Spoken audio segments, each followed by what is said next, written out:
All right. I don't even know if the audio's working. I don't know. I think we're live, but I don't know. Almost didn't make it. Video's working. Let's see. Audio.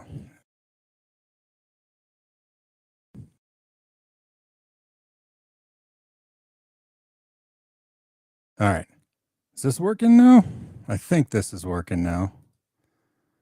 Think it's working. Oh, wait. Is this be? Yeah. All right.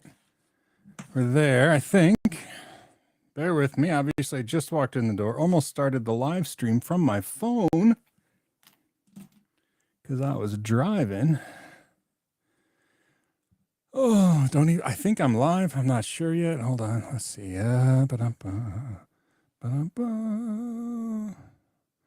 See anybody there? All right, hang on. Oh, this isn't even the right screen. Let's see. Live there. Hey, there we go. I think people are there because I see text chats. Hello, everybody. Welcome to the Flush Cheek Sean Show. All right. How do I get chat up? I see it on my screen. Hey, everybody. Sorry that there was like no lead up to the thing or anything. I have been working on my bird cam all day. I thought it was going to be like not a 2 minute. I literally thought it'd probably take me an hour. And I started at like 10 a.m. It's 3 p.m. You can see my cheeks. It's freezing cold. I've been shoveling in the cold and the wind. I have been recording a lot of it. Still not done. So after this, I hope there's enough sunlight. So it's 3, 4. What time does the sun set? Hold on. I'm going to see what time the sun sets. Petoskey, Michigan, sunset. Sunrise, sunset. 5:08. All right. So yeah, I have to crimp a couple network cables. I got all the network cables run underground in a hose, drill a hole in my house to buy a drill. I couldn't find my drill. It's been a day, I'll tell you what. And I have no idea if the footage is any good. It's probably not, to be quite honest, because I didn't wear my lapel mic. I just had the GoPro on a tripod and stuff. But anyway, I'm going to put it together, doggone it, and I'm going to post it because all freaking day long. Yeah, my office is trash too. Sorry about that. That is garbage can, which I guess if you're going to have trash in your office, you want it in a garbage can, but still, yeah, everything is messed up. I'm not ready for the live stream, but that's all right. Hold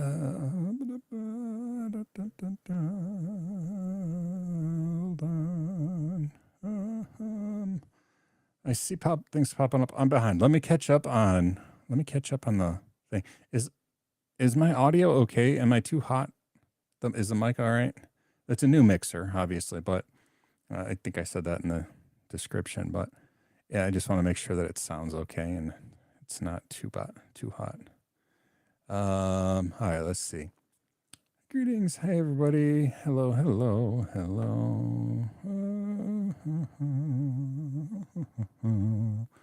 Oh, good. Mason says it's all working good. I'm glad. Took me a second. Yeah, I just switched to the mixer instead of my old virtual mixer. Green hair is back. Yes. Subtly, but I actually bought more bleach. I'm going to continue to keep it green. I like it green. Dwayne, did I see the LinkedIn comment from Tom Lawrence on the article about ransomware gangs? He was pretty blunt about patching public-facing systems. No, I didn't see that. But I mean, yeah, that's it's really good advice because yeah. But no, I did not see that.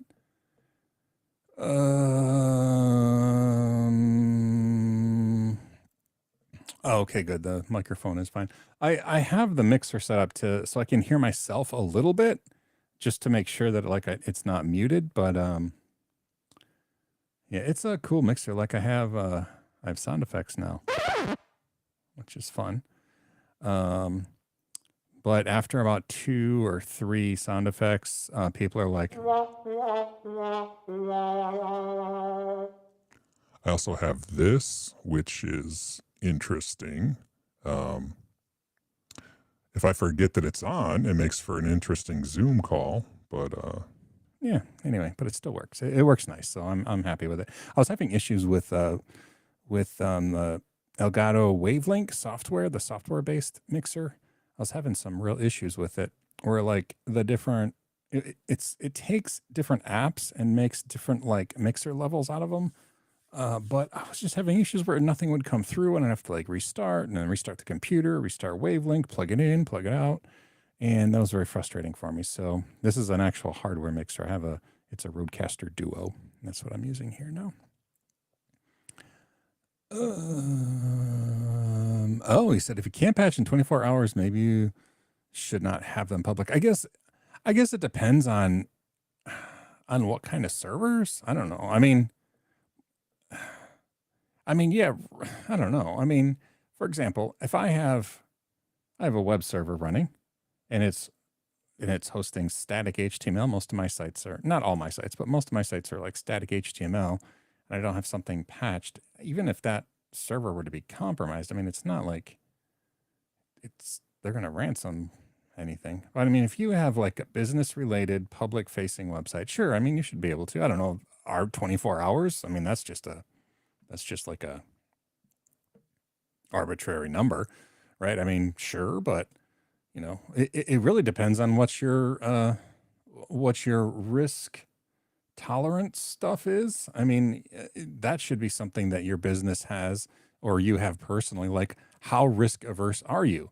Um, if if your business plan or your project plan or your whatever says that 24 hours is how long it should take to patch something, great. Then yeah, 24 hours. But I mean, everybody's different. So, but I mean, I off the cuff, I mean, I don't disagree with the idea that if you have vulnerable servers that are hosting, vulnerable information that shouldn't get leaked, then you should be able to patch it in pretty quick order or pretty short order. Yeah.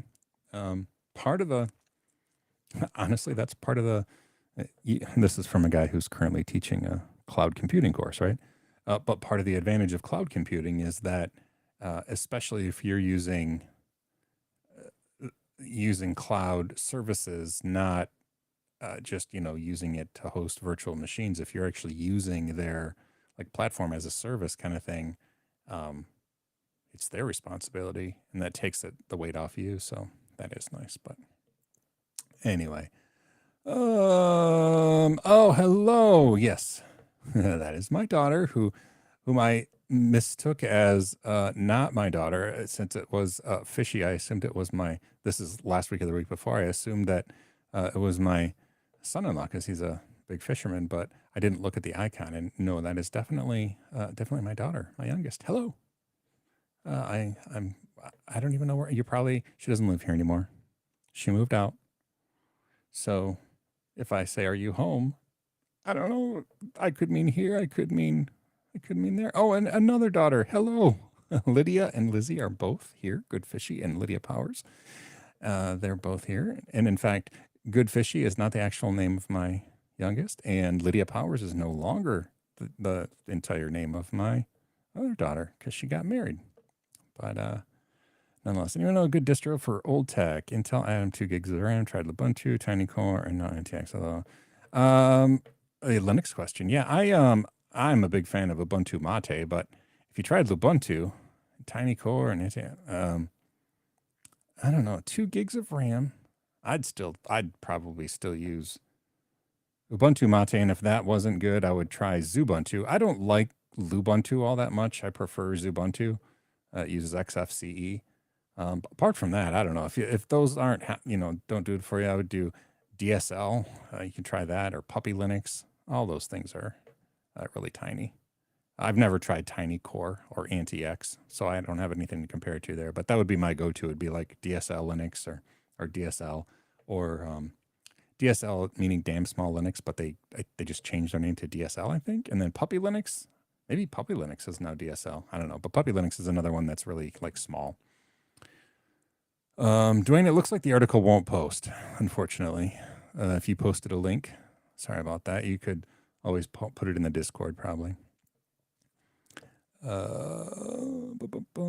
had Puppy Linux on it, but then this is one fan. Yeah, I haven't really used any Linux distributions apart from Xubuntu, Ubuntu Mate, straight up Debian I used for a long time, using IceWM as the window manager. So yeah, I mean, just install Debian and then like some really low requirement Windows managers like IceWM. It was a screaming machine, but I still used Debian. I installed the text version of Debian, and then I installed IceWM as the window manager in X Windows, and it was really fast. I really enjoyed that. So yeah, I mean, you could always just try installing a text-based distribution like, Debian, and then, you could install the GUI from the word go. But if you're trying to get like bare bones as possible, I actually did a network install of Debian, and then just added things, as I needed them, like X Windows and then IceWM and stuff like that. Oh, let's see. Oh, Alpine. Yeah, Scott likes Alpine. I've only ever used Alpine in, as a base for a Docker image, but Scott's actually installed it and used it. So yeah, that's one to check out too. NTX comes with IceWM. That's cool. I like IceWM from way back. I used it back when that was like one of the more popular distributions. Oh yeah. Hey Shane. So if you missed it, I'm extremely rosy cheeked today because it's very cold outside. Well, it's in the 30s Fahrenheit. A little bit windy, and I was outside shoveling. I'm digging a trench, burying some network cables, trying to get the network cables to go through an old garden hose to protect them. That took a long time.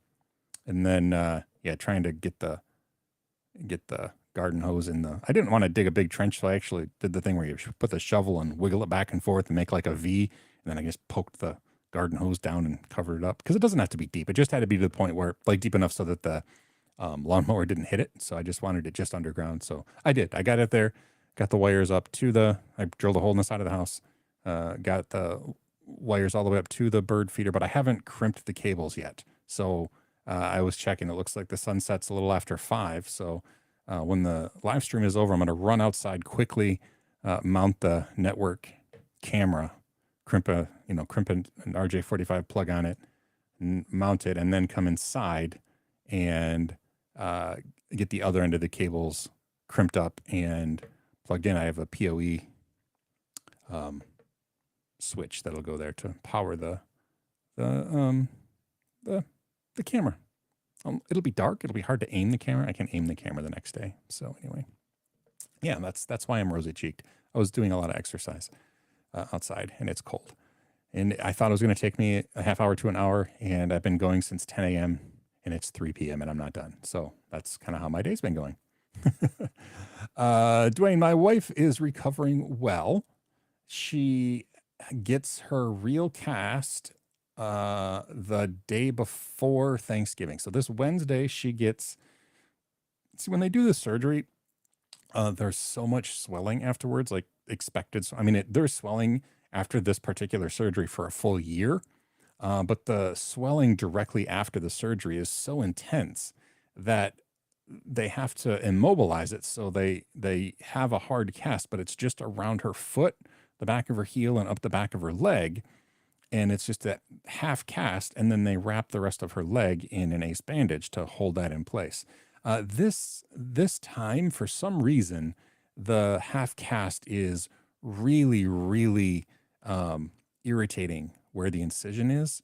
It's not good, to be honest. It's kind of causing her some serious discomfort, but she's also not allowed to take it off because of concern of infection. Lower extremities, feet and heels, have a terrible, terrible time of getting infected. And so when they do this surgery, they take just tons and tons of precautions as they're doing the surgery. And then they have like special ways that they close up the incision, and then they do things inside and outside and the way they wrap it. And so it's like you do not take it out of the cast for, it's almost 3 full weeks that it stays in the cast that she came out of the half cast that she came out of the hospital with. And so she says it feels like she has a horrible blister on the back of her heel where the incision is, but she's not allowed to do anything about it. And so this Wednesday, I mean, it's tomorrow's Monday, so we got, just a couple more days. But she gets it off, and then that's painful too because they take the stitches out. And imagine this huge incision that has been swelled like crazy for 3 weeks on the back of your heel, and it's a long incision, a big, wide, huge incision, so giant stitches that have kind of started to grow shut, like the heel heals around the stitches. So she said the last time she got the surgery done, the entire process from pre-surgery to recovery and your physical therapy, the most painful part was getting the stitches out, and that's what she has to look forward to Wednesday. So I'm think about her on Wednesday. Just send some positive vibe toward Michigan because she totally deserves those. And then she'll have a cast, and hopefully things will go a little bit better then. But anyway, yeah, that was far more than anybody asked, but that's what she's doing. Yeah, so I do. I need a de-thaw. And then I missed a text message from my wife who's at work right now. I missed a text message that she needed me to grab something from the store for her, and it was like 2:45, and so I'm like, you know what? If I have to start the live stream from my phone, that's fine. Happy wife, happy life. So I ran to the store, got her paint, dropped it off, and then made it here in time to start. Maybe a couple seconds late, but anyway. Oh, I've had a great week learning Rust. Cool, Scott. Learning Rust, man. That's that's quite a chore. Rust is difficult. It's I mean, C is difficult. C++ is difficult. Rust is like those, but less forgiving. It's funny when you think about C++ as being forgiving, right?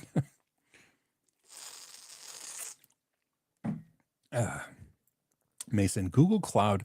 So learning is going well. I have 3 skills completed. I was hoping to have 4 skills completed by Friday, but I didn't. I got 3 completed. That's fine. That's fine. I'm doing fine. He tells himself as he's not so sure. No. Right now I'm learning about how Google handles how Google provides the tools for people to really crunch data and like import data from many disparate places and combine them to get information. The difficult part for me is, the the privacy loving open source person in me has a difficult time being excited and positive about how Google lets you manipulate people's data into business practices. So that part's challenging for me. But that's what I'm learning right now. I'm starting a whole section of modules on Google and data. So, but it's going well. I'm getting it. The skills that I've done have been peer reviewed by other trainers, and they get good reviews. So I'm getting it. I'm teaching it. I'm doing it. It's funny, this first course, it's really no like practical, like what you actually do. It's more concepts because it's like an intro to it's Digital Cloud Leader. So if you look up Google Digital Cloud Leader certification, you can see the objectives that I'm teaching, and they're mainly just conceptual. They're not like, let's go do this, click here, click here. So it's just a lot of talking head, and that's difficult to make interesting. So as I talk for an hour here, but I mean, it's tough to make it interesting when you're trying to like learn something, especially when it's not something you can try. So I think it's going well though.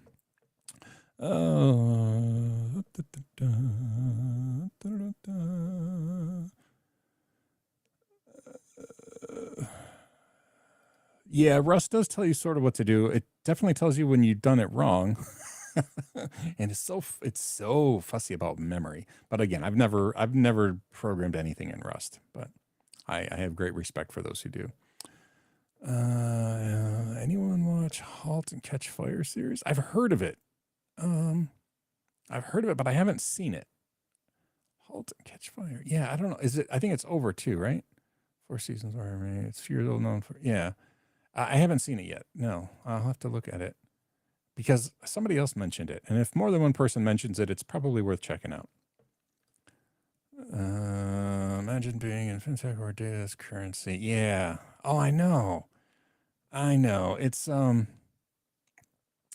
yeah, it's creepy, right? I mean, the thing is that there's a there's also so many rules that matter in different locales, like if you're over in Europe, the GDP, no, what is it, whatever the no the thing, the European law about data, they're so much more strict about what a business can't do. Um that yeah, it's it's tough. So I don't know. I'm interested to see what I'm going to learn, but oh, is Rust a game? Every time I say Rust, I think of what is the video game Rust? Is that the game? Is that old game Steel that just sat out in the rain?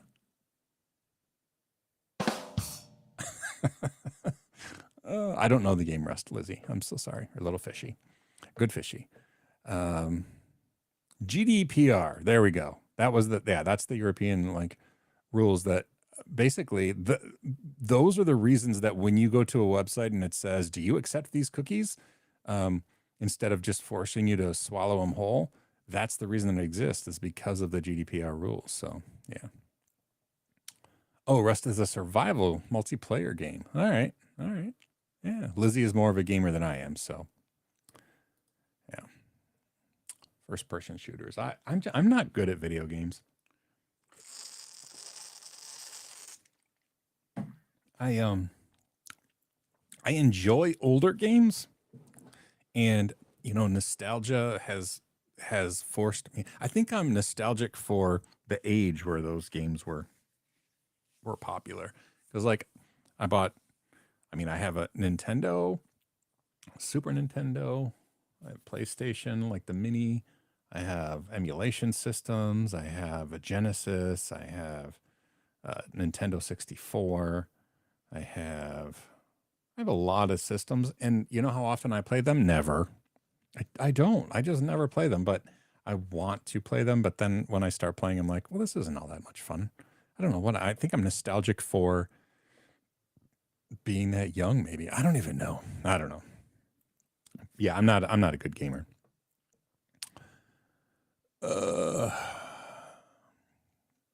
Okay, I have real thoughts about this one, Scott. I have two ones. So on this computer over here, the non CBT Nuggets computer, this I have a Wacom One, and the thing I like about it, now there are obviously it's their least fancy tablet. The thing I like about it is that it doesn't have the touch feature. So I really like that there is no ability. Like if you accidentally touch it, you lay your hand on it. The other ones you can turn touch off usually, but sometimes it always gets turned back on. The one is so simple. It does not have a touch screen. You have to use the pencil and all the stylus or whatever. And the other ones don't even work. You have to use the one that came with it. There's probably other styli that work on the one, but the one that it comes with is kind of pencil like. I like it a lot. But you have to use that. You can't use your hand and it doesn't accidentally do stuff. So I really like that about the one. I would prefer the one over a more expensive one, because the more expensive tablets have that touch feature that I don't want to have at all. And yeah, so it's cool. I really do like it. It works on Windows. It works on Mac. I used it on Linux. It worked good on Linux. And the reason that I know that the touch thing was as I have a nicer, more expensive Wacom tablet that had driver support under Linux. Wacom tablets have, the driver works really well, but it would occasionally do this weird thing where the touch feature, even though it was shut off, would somehow lock it up. And so the Wacom One, actually Ant Pruitt from twit.tv, if you ever see Floss Weekly when I'm a co-host there, or ever watch any of his stuff on twit.tv, Ant actually had one that Wacom sent him to test, and he already had some tablets, so he actually gave it to me. He sent it to me because he's actually an incredible guy. So yeah, Let's see. Oh, somebody's asking. Yeah, so the one, I love it. I'm a big fan, and it's the cheapest one. Have I played System Shock? I don't know. I don't think so. That doesn't ring a bell. It does not ring a bell.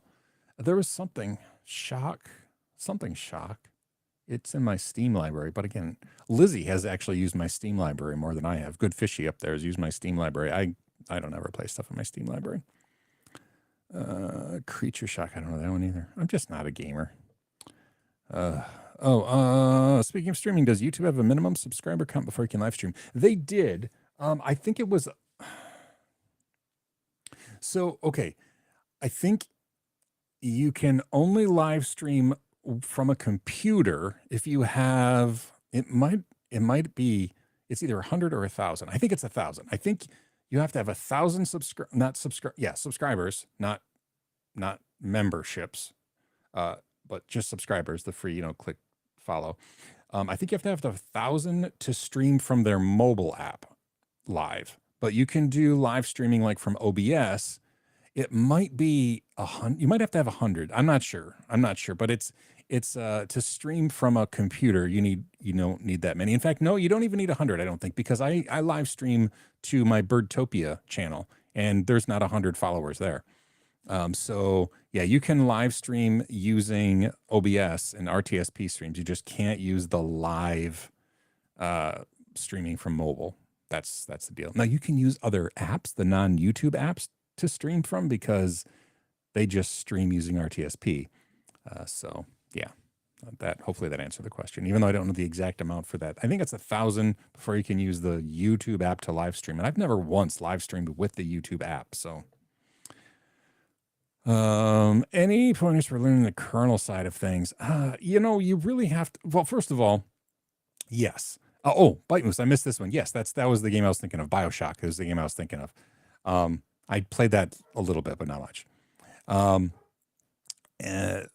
But learning kernel side of things, you have to have a reason to do it. Like if you have a reason that you're trying to learn kernel stuff, I think that gives you the motivation and something to actually physically do in order to figure stuff out.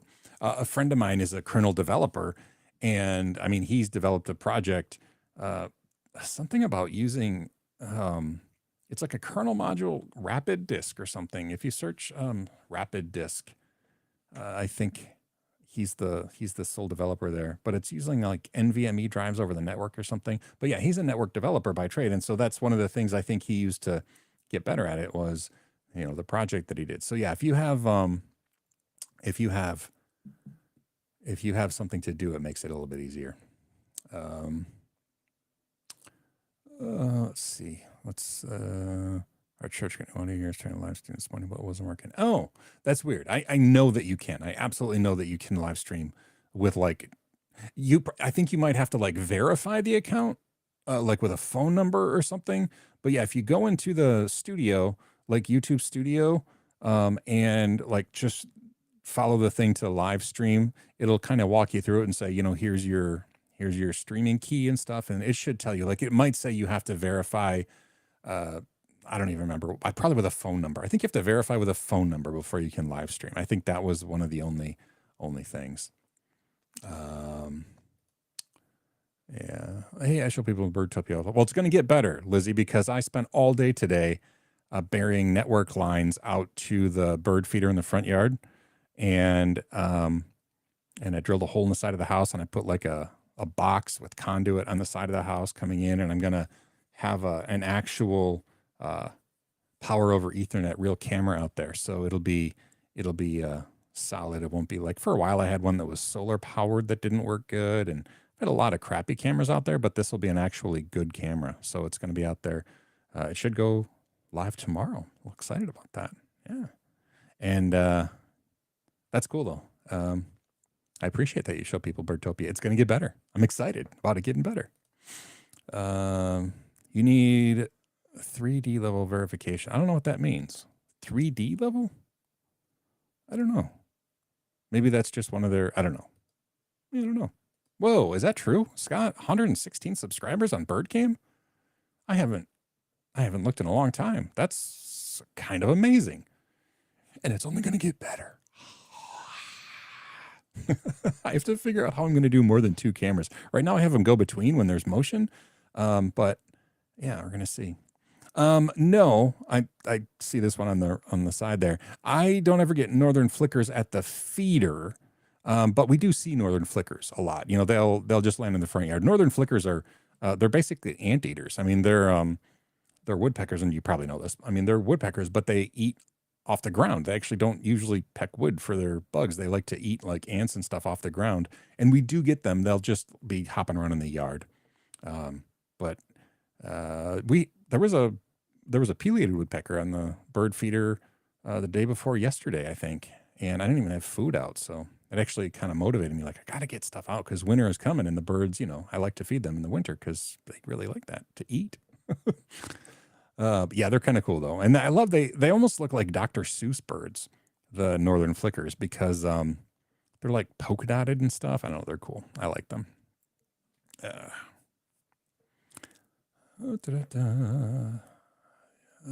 University project add IP version 6 to the kernel. Oh, okay.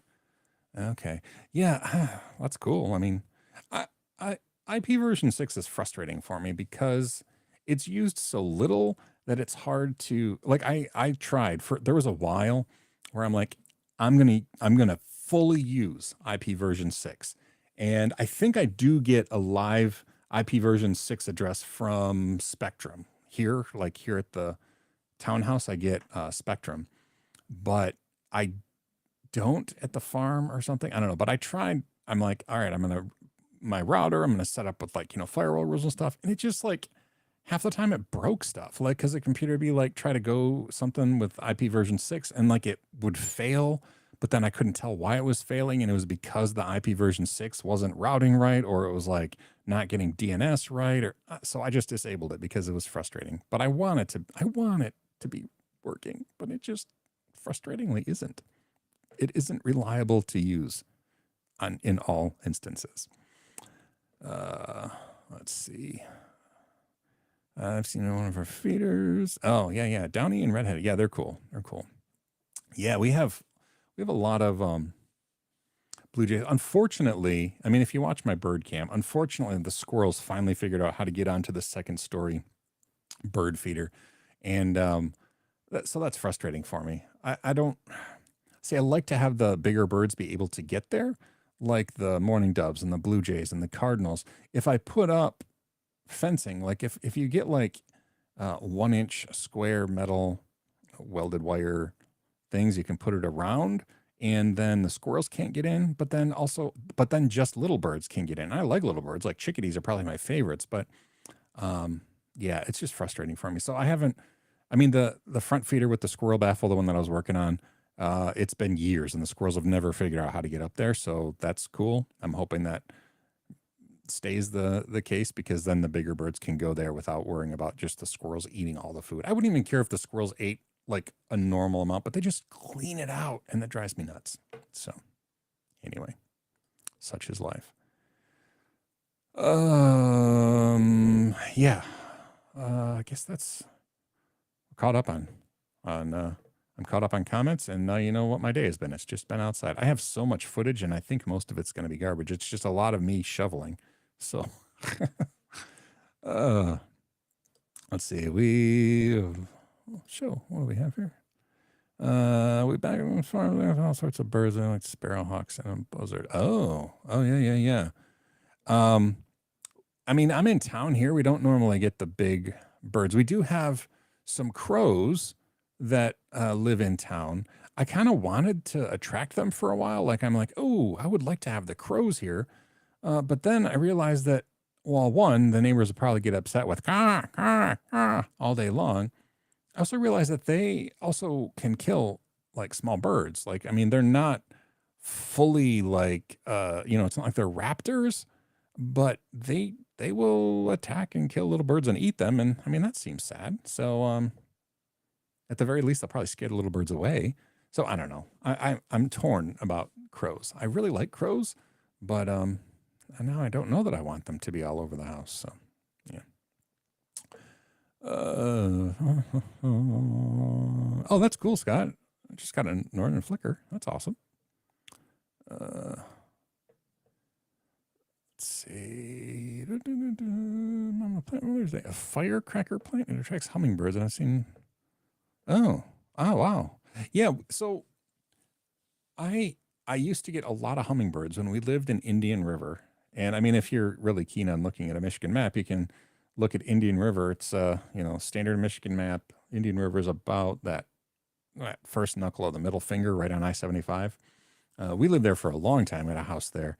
And that's where Birdtopia actually started. If you look back at the old Linux Journal articles, that is the backyard of that house in Indian River. And I got tons of hummingbirds there.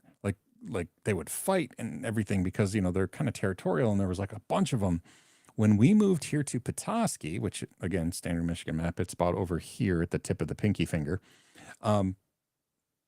We didn't have any hummingbirds for years. I mean, I put feeders up and never got a single hummingbird. But interestingly, we have cardinals in town here like crazy, and I never got one cardinal in Indian River. So it's so funny how they are. But now the last couple of years that we have seen some hummingbirds. So I need to start putting up feeders in the summertime for them because I gave up. I mean, I had really nice hummingbird feeders. I put them up and they never, ever, I never got any hummingbirds. I get bees, but I never got hummingbirds. And so I kind of quit. But now the neighbor planted some native flowers that attract them. And I think that's why they do come around. So next spring, I hope to have like a couple really nice Humzinger bird feeders for the hummingbirds. They're really, really good. And I like that. I like hummingbirds. They're cool. I want to get a camera on one of the feeders. I've never had a camera on the. Oh, no, that's not true. I did for a little while, but I've never had a really good camera on a hummingbird feeder, and they're just so cool to watch. So this spring, BirdCam will also, Birdtopia, whatever it is, will also have a hummingbird feed of some kind. I got to figure that out, but yeah. Oh, that's true. So. And this is interesting too. We did get Orioles in Indian River, but I'm assuming in Petoskey. In Indian River, now Orioles are funny. I don't know if it's like this everywhere, but they go in seasons where there will be years where like maybe you see an Oriole passing through briefly, and then some years there's like a boom of Orioles at feeders eating, oranges and grape jelly. One year when we were at Indian River, it was a particularly Oriole-y summer, and one Oriole in particular, I have a video of him. He came up to the window, and I did have an Oriole feeder. I still have it actually in the shed here.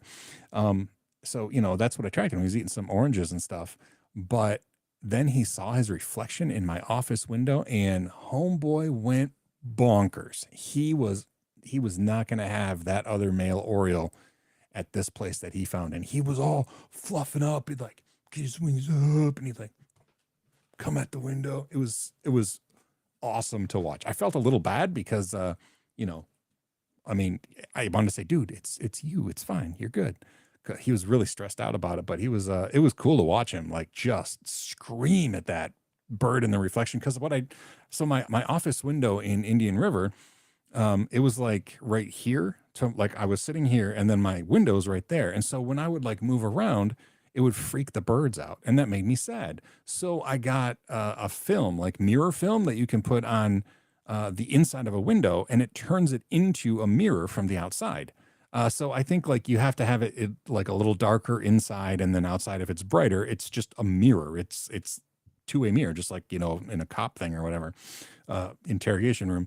And so they couldn't see me, and they would come more often. But because of that mirror film, that Oriole saw himself. Like he was like, I know, I see you, you stinking really good looking buddy. So anyway, yeah, Orioles are cool, but I think they come in like every once in a while to be like a boom year where you get a lot of them, and then after that, you just don't see a lot of them. So anyway, I realized was it last week I was talking about the technology I use for the bird cam, because I realized that it has gotten a little bit insanely complex what I do, because I have I'm using my Unify system because it records motion events on my security camera system, and then I'm lazy. That's what I'll make the nightly um compilation videos from. I actually pull it from my security camera. Like by camera, there's like a Docker image that somebody wrote that pulls from a Unify Protect system. It pulls those MP4 files. I get it from all the cameras that are pointed at a bird feeder. I sort them by timestamp. So, like if you watch the compilation videos when more than one camera's working, it'll like go through the day from beginning to end. Um, and it'll switch between cameras. And I sort it by date on purpose. So it's not like all one camera and then all the next camera and then all the next camera. I just wanted to like alternate in between, but just the motion. And so all the motion events are downloaded, sorted, compiled into one video, and then it automatically updates that or uploads that to YouTube and names it with the date as a variable and stuff. And so yeah, that's really cool. But then for switching between the live view and the daily archive are completely separate things. Like during the live view thing, I don't actually make any recordings of that because I know that the Unify system is recording motion events and saving it. And so for the live stream part, I have a system in my closet right over there that is running OBS, like the graphical OBS thing, because I have not been able to match OBS using just like FFmpeg, like on the command line. I did for a while and it was fine, but OBS just does such a nice job of laying things out so nicely. So I actually just have a GUI install of Linux running on the old Dell server in there. It's headless, but it's running the GUI system. And then I installed OBS CLI, which is a command line interface to OBS. And so you can use Bash to switch scenes in OBS as it's running. And so when it gets complicated, Home Assistant can use Unify cameras as motion detection devices. It sees those cameras, and one of the things in it is motion detector. So when Unify detects motion and it starts recording, it triggers a motion event in Home Assistant. And then I have Home Assistant use a webhook to connect to the OBS instance to switch to the scene of the camera that it sensed motion on. And so, yeah, that's, yeah.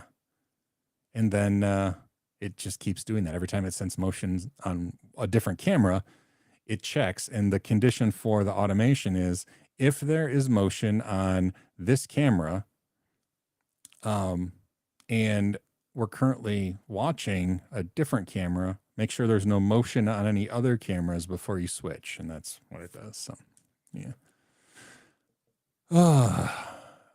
10 watchers. Is this on the current live stream? It looks like, yeah, I don't know. I don't know what we're talking about, but yeah. Hi.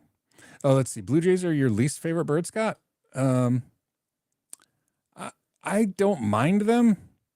I know what you mean. They can be bullies and they can be loud and they can be hogs and they really, really like peanuts. But at least they're not squirrels. Squirrels just steal all the food. I wouldn't mind. I like squirrels, but I don't like what squirrels do to bird feeders. So, yeah. Jibo. No, Jibo is no, Jibo. I mean, I made the video about Jibo. You can it's probably still live on my channel. I love Jibo, but he's not even plugged in right now. And I don't know if his servers work. You know what? I have to go down there in that corner to hook up the new bird cam that I spent all day burying the line for. So when I'm down there, I'll make sure to plug Jibo back in and see if his servers are still alive, if he can still talk to us. Can you hear me, buddy? We'll see how that goes later tonight. Jibo. Yeah, he was great. So anyway, that's that. I recorded a vlog yesterday and it got totally corrupted. So that sucked. So I'm a little sad about that, but so I haven't uploaded anything. I'm still, like I said, I'm still trying to get the whole get a hang get the hang of CBT nuggets. I didn't get quite as many videos as I wanted done, but I still feel like I'm going to get into that groove. So, yeah, Jibo. Everybody loved Jibo. Everybody in the house loved Jibo. Scott, did I see the video for Jeff Geerling's new studio? I mean, he's on like video 9, isn't he? Like the most recent one with the upside down plugs. I saw the thumbnail. I haven't watched the video. I like Jeff Geerling. He seems like a genuinely kind person. So yeah, I like Jeff Geerling. He responded to an email of mine like a couple of years ago. I emailed him asking him something, and he responded, which I always find charming when somebody actually does go through the process of goes through the trouble of responding. Going on my CompTIA videos, currently I'm mounting file systems in Linux. All right. Oh, good. I'm glad, Mason. Good. I really hope to get back into the first video I'm doing when I get back to the Linux Plus course is scripting, which I know is a little silly because I have an entire playlist on bash scripting, but that's the first thing. So I'm just going to quickly go through it in the video. It's going to be like a shotgun, like boom, this is a for loop, boom, this is a variable, boom, this is a while loop and an until loop. And for more information, go to the playlist. I think that's a good way to handle it rather than just doing the playlist over again in videos. But yeah, I want to cover it. But then like, if you've already seen that, then you can just like, oh yeah, I got this. I hope that happens. You are correct, Dwayne. Yeah, squirrels are nothing compared to bears, but we don't get too many bears downtown Petoskey. Although in the past there have been, like there was a black bear that was in it's actually called Bayview. It's like a little, I don't know how to describe Bayview. It's a community of people who they close their houses down for 6 months of the year.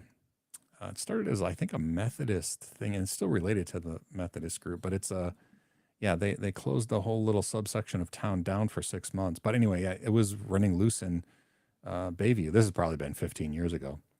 I think they tranquilized it and relocated it. I don't think they just shot it. I think they just tranked it and then relocated it. But yeah, we don't get many bears in town here.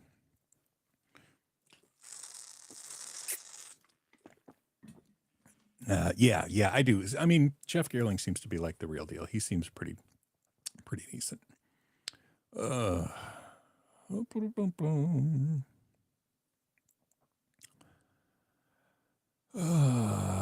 It's a historic district. Yeah, it is just an old rich neighborhood. Although, I mean, it keeps like one of my son-in-laws employed. He does a lot of work in Bayview. Like he's one of the construction people that the Bayview folks like and appreciate, and so hire him. And so yeah, I don't dislike it, but yeah, it's a historic district. You're right. That's it. I think its official title, Lizzie. Good call. Dwayne, one was a bear was sighted not far from your house. Eesh. When we lived in Indian River, bear sightings were more common. Not necessarily in town, but I mean, Lizzie will, and if Lydia's still here, when we would take Wildwood Road going towards Petoskey, we would often see bears out in Wildwood Road. But that's out in the woods, right? I mean, that's like state land, the state of Michigan owned public land. And yeah, there's quite a few bears out there. Dog bears. But yeah, they generally stay away from houses. We don't have like when you go down to like, when we went down to Gatlinburg a lot, like there were bears all over. I mean, they had to have like special cages around their garbage cans and stuff because the bears would constantly come and like go through the trash. We don't have that. I mean, apparently that's like maybe a mountain thing. I don't know. We have black bears a lot up here, but we don't have them coming and going through our garbage. So I don't know what's going on there. Dwayne, yeah, Indian River is semi-rural. Where we lived, Indian River is semi-rural. Here in Petoskey, we live in town. Our farm is not. Our farm is like that's where Lydia lives. Our farm is like 35 minutes away. It's definitely rural, but there's a lot of coyotes there. Not necessarily bears. They get a lot of coyotes out there. So, anywho. And when Red Hat did their thing, I'll tell you what, Jeff Jeff was surprisingly really vocal about his displeasure with Red Hat, which I was impressed. I mean, like I said, he's a very kind person. He's, usually very easygoing, but he was not impressed with Red Hat, and picked no bones about it. So, yeah. And I haven't watched Jay from Learn Linux TV a lot. I mean, I know who he is and I see him, like his videos and stuff. I think he does more stuff similar to what I do. Like I see a lot of his stuff. I'm like, oh yeah, I've taught that, and not like I mean, what I like about YouTube is it's not really like they're competitors. Other YouTube creators making the exact same thing that you make, just increases the likelihood of people seeing your content too, right? Because it's like recommended or whatever.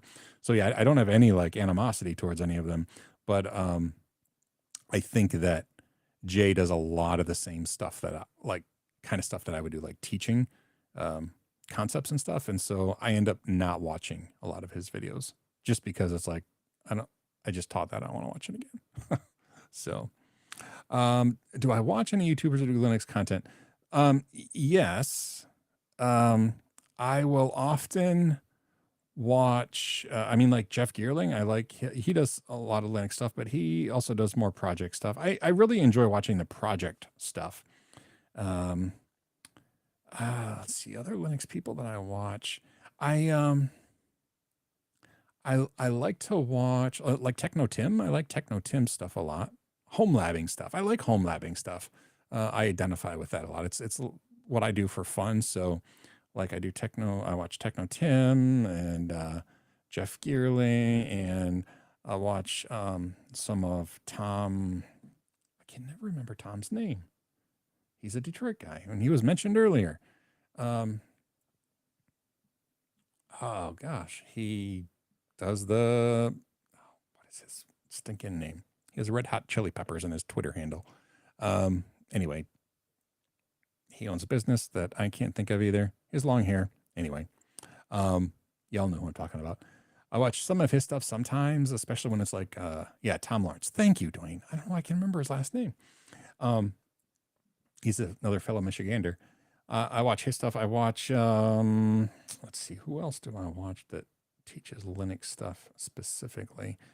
That might be about it. I mean, sometimes Network Chuck stuff, but I don't watch his stuff a lot. I don't watch a lot of other Linux stuff, but I do like to watch Linux adjacent stuff, which is funny. The stuff that I tend to watch, so let me look through my subscriptions real quick to see. I really like Undecided with Matt Farrell. Like he talks about like new energy, solar stuff and geothermal stuff. Really like him. Technology Connections, obviously everybody loves that guy. He's awesome. He does cool stuff. I can't remember his name. He doesn't say his name very often, but like it's not a secret what his name is, but I always forget. He just joined Blue Sky yesterday. I was chatting with him on Blue Sky. Let's see. I watch Epos Vox, Jeff Geerling, Techno Tim, Zay Frank because he's just stinking hilarious. Lawrence Systems. Sometimes I'll watch Dr. Z's because he does a lot of Home Assistant stuff. The Green Brothers, love the Green Brothers. CGP Grey. I'll watch Will Prowse sometimes.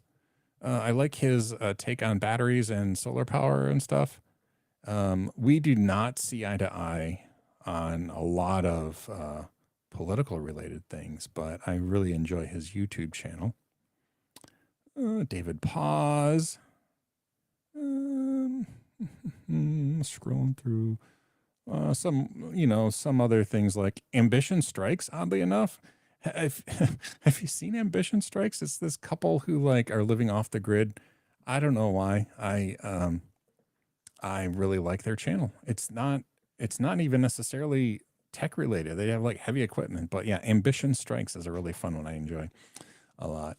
Okay, I was on a different tab. I wasn't seeing.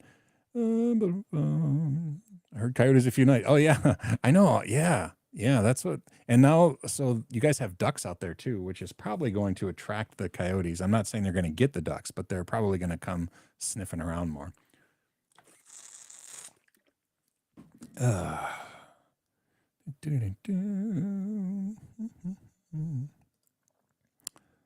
Wait, who? Oh yeah, he did.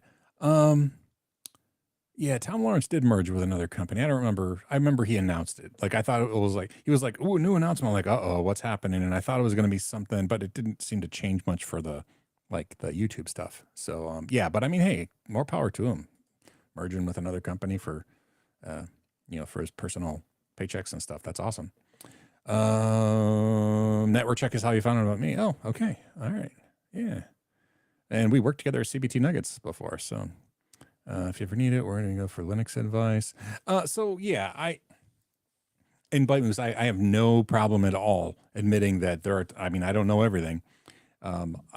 If a quick Google doesn't help me figure stuff out, I have probably the person I would go to if I'm really struggling with a Linux problem would be Kyle Rankin. He is just about the most amazing Linux person I know. He was a fellow writer at Linux Journal. He's written tons of books. I think I've talked about Kyle quite a bit. Behind the garbage here, there's like a shelf that is half Kyle's books. Kyle is just really, really good. Like, yeah, he's just really, really, really good. So he would be the person I would go to. If I was ever really stumped, he would probably be the person that I would. And honestly, before I even went to him, no, I would probably go to him because I'm lazy. But I'm like, I might look in his books too, because his books are always really well written and easy to find. But yeah. Oh, wait. I think I accidentally scrolled through stuff. Smarter Every Day. I don't know. So I run across Smarter Every Day sometimes, and I don't know what channel. I mean, that's probably the name of the channel. I'm not subscribed to that. I just had never clicked subscribe when I was watching a video, but I know of that channel, and I think that's maybe home automation stuff. I don't know, but that does ring a bell, even though it's not. Oh crap! 4-minute warning. Thank you, Dwayne. I was getting caught up. I'm gonna catch up on these comments, but let's see. Oh, I don't know this person either. Jay's 2 cents. Cisco engineer. Oh, cool. I might have to look into that. I'm gonna look at these things. Yeah, Afrojack. So yeah, this is my daughter Lydia. Afrojack is one of the ducks that they own, and so yeah, the coyotes would love to eat Afrojack, but again, he's got a solid duck pen or duck chicken coop, but now duck coop, I guess. So yeah, I don't think you guys have to worry, but that's probably why the coyotes are around. They smell duck. You could stream without having a conflict. How about doing? Yeah. Okay. So, it's not here, Scott, and I know we're just about done. So as I was digging the trench for the network cables that I had to pull through a garden hose, which that was the toughest part. The mailman delivered a box full of ESP32 chips because I am going to do some presence detection using Bluetooth, connecting to like a device like phone or like an Apple Watch or something. It's this ESP Home firmware that can act as a Bluetooth detection device or presence device that uses the strength of the Bluetooth signal. And like you just put these devices in multiple rooms and it can tell where you are based on how strong of a signal. So I'm going to get that and play around with it because that sounds fun. So yeah, I do like that idea a lot. And yeah, things like the bouncing ball back here. This is an ESP8266. So yeah, definitely. And oh, dang, I'm about out of time, but yeah, those are kind of the things and that's one of the, like, I'm trying to do the bird cam thing before winter sets in, but I want to try to do some more projects and get better at filming the projects. I'm not really good at filming myself doing stuff. I'm fine here talking to a camera with a microphone in front of a computer, but I struggle a little bit recording myself doing things, if that makes sense. So anyway, we're out of time now, but any others that I missed a little early? Oh, that's okay, Mason. See everybody. See you later. celebrating Thanksgiving. Yes, have a wonderful Thanksgiving. We are going to Lydia's house, Lydia and Neil. They're making dinner because she is she has celiac disease, and so she's going to make everything gluten free. And we're all just coming over and going to eat there. So, oh, look at that. We received 100 messages in the Restream chat. Have a great day, everyone. Yeah, if you're in the U.S., have a great Thanksgiving. And I'll talk to everybody next week. Maybe there'll be a video that isn't a live stream between now and then. Who knows? No, there will be, because doggone it, I'm not doing all that recording of burying that network cable stuff without doing something. So, yeah, anyway, take it easy. Bye, everybody. Thanks for tuning in, and I'll see you next time. As he awkwardly clicks off.